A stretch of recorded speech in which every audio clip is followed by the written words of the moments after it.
చక్కని మాటను మరలా ఇంకొకసారి మనం చదువుకున్నాం. ఎందుకంటే ఈ మాటను మనము చదువుతున్నప్పుడు ఈ మాటను మనము అర్థం చేసుకోవచ్చు. ఈ మాట మనము చదువుతున్నప్పుడు దేవుడు ఏదో మనుషుల నుండి ఆశిస్తున్నట్టు నాకు అనిపిస్తుంది.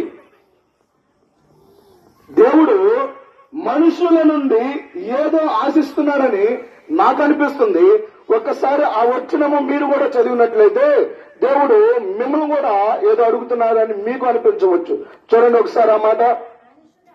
మనుషుడా, ఏది ఉత్తమమో అది నీకు తెలియజేయబడి ఉన్నది. న్యాయముగా నడుచుకున్నటయో, కనికరమును ప్రేమించుటయో, దీన మనస్సు కలిగి నీ దేవుని ఎదుట ప్రవర్తించుటయో, ఇంతే కదా యెహోవా నిన్ను అడుగుచున్నాడు. హల్లెలూయా, హల్లెలూయా. ప్రభునందు ప్రియమైన దేవుని బిడ్డలారా, దేవుడి రాత్రికాల సమయంలో భూమి మీద ఉన్న ప్రతి ఒక్క మనుష్యుడను జ్ఞాపకం చేసుకోండి. ఈ సమయంలో ఉన్న మనలను, అదే విధముగా మైక శబ్దం ద్వారా వాక్యం వినుతున్న వారిని కూడా దేవుడు 3 విషయాలు మనల్ని అడుగుతున్నాడు. 3 విషయాలు. మొదటి ఏమిటంటే న్యాయముగా నడుచుకునేటయో, కనికరమును ప్రేమించటయో, దీన మనస్సు కలిగి నీ దేవుని ఎదుట ప్రవర్తించటయో.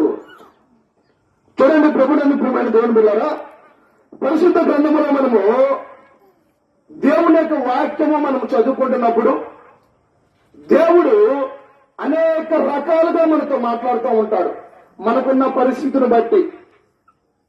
ఇంకో విషయం కూడా, బైబిల్ చదివే అలవాటు ఉన్న ప్రతి ఒక్కరితో కూడా, హల్లెలూయా హల్లెలూయా, బైబిల్ చదువుతున్న ప్రతి ఒక్కరితో కూడా చూడండి దేవుని యొక్క ఉన్నతమైన ప్రేమను 3 విషయాలలో నేను జ్ఞాపకం చేస్తాను.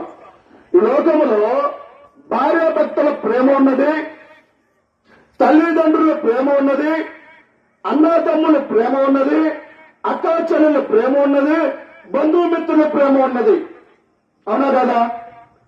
తల్లిదండ్రుల యొక్క ప్రేమ మనుషులను ఏ విధముగా ప్రేమించిందంటే, వారి దగ్గర లేకపోయినా సరే కుమారుడు కుమార్తె అడిగినది అప్పు చేసేనా వారికి ఇవ్వగలిగిన ప్రేమ. హల్లెలూయా.